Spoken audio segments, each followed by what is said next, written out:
Hi guys, good morning. நாங்கள் இப்போ ஃபயாஸ் சாரை விட்டு நிற்கிறோம். அவங்களுக்கு ஞாபகம் மீக்கு நினைக்கிறேன். ஒரு 6 மாதம் மீக்கி நாங்கள் இந்த கண்டுகளை சின்னதாக கொண்டு வந்து நாட்டிட்டு வீடியோ ஒன்று போட்டோங்க. இன்றைக்கி வளர்ந்துட்டு இவ்வளோத்துக்கு வந்திக்கு இந்த மரம். இதுக்கு வேறு ஒன்றுமே தேவையில்லை. ஃபயாஸ் சார் செய்கிற மாதிரி முயற்சி செய்யணும், அவ்வளோதான். முயற்சி தான் இங்கே தேவை. மற்ற எல்லாமே எல்லாத்தையும் மீக்குது. காசு இருக்குது, பரல் வாங்கலாம், கண்டுகள் வாங்கலாம், முரம் வாங்கலாம். ஆனால் அந்த முயற்சி எல்லாத்தையும் இல்லை. தொடங்குவாங்க, ஒரு செய்ய மாட்டாங்க. பாருங்கள், இந்த சைஸை பாருங்கள். அடுத்தது இப்போ ப்ரூனிங்கை கூட அவரே செய்கிறார் முழுக்க. இப்போ நம்ம வேத்தின ஒரு 4வது விஷயத்தானது இங்கே வாரது. ஆனால் சூப்பர்வான க்ரோத் இருக்குது, மாஷால்லா, மெசிவ் க்ரோத். இந்த தோட்டத்தை பார்த்தா ஆசை கொண்டு வரும், இதை செய்யணும்னு சொல்லி. இது ஒரு மோட்டிவேஷன். காலையில் எழும்பி இடத்துக்கு வந்து இந்த சூரிய ஒளியில் இந்த மரங்களோட பேசிட்டு இந்த மரங்களோட வேலை செய்கிறதுக்கு தானே அது ஒரு நல்ல ஒரு அனுபவம். அடுத்து இது காய் தரக்குள்ளே அது ஒரு அனுபவம். அத்தி காய்ச்சிட்டுது. என்கிட்ட 2 அத்தி மரம் நின்று அது எங்கே கொடுக்குற 6 கொடுத்தா நல்ல எனக்கு டைம் கிடைக்கல வீட்டை வச்சுக்கிறதுக்கு. ஃபேஸ்ட்டை கொடுத்து என்ன காய்க்க வச்சுட்டார். காய்ச்சிக்கு நிற்கிது, உங்களுக்கு நிறைய காய் வந்துக்குது. டைம்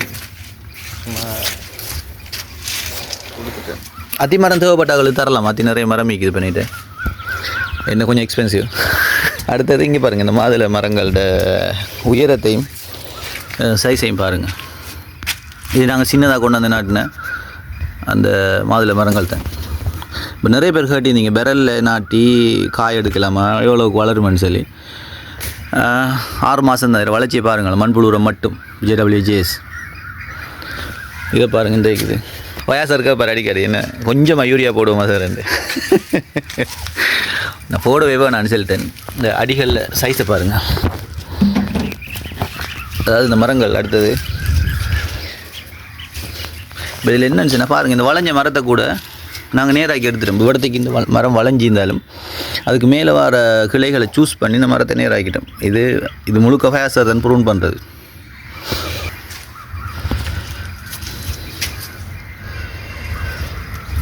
மெல்பெரி இங்கே நமக்கு ஜவுஃபனான அந்த ட்ராகன் ஃப்ரூட் அப்போ நமக்கு செய்யலான்னு சொல்லி ஃபயாஸர்கிட்ட கொடுத்தேன்னா வளர்த்து எடுத்துட்டார். ரைட், இன்ஷால்லா இன்னொரு 6 மந்த் இல்லாட்டி 8 மந்த்ஸ் இதே மரங்களை முழுக்க காய்களோட காட்டுறோம். இது சின்ன குட்டி மரமாக கொண்டாந்தது. இன்னொரு அத்தி மரம் நிற்கிது பாருங்கள். இவங்கள்ட்ட எல்லாம் அந்த என்னது ரோடு போட்டால் கோடு போடுறாக்குது. லெமன் கிராஸ் 1-2 கொடுத்து என்ன வைக்கிது பாருங்கள். அதுலேருந்து இப்போ நிறைய கண்டு உருவாக்கிட்டார். தேவைப்பட்டாக்க ஃபயாசர்ட்ட லெமன் கிராஸ் கண்டுகள். அடுத்தது ஒத்த வாங்க காய்க்க வச்சுக்கிறார்.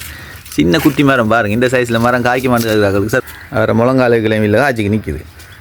அப்போ இந்த மரங்கள் எல்லாம் லே பண்ணப்பட்ட மரங்கள் தானே. ஆனால் இந்த சைஸில் காய் எடுக்கப்படாது. காய் எடுத்த மரம் வீக்காகும்.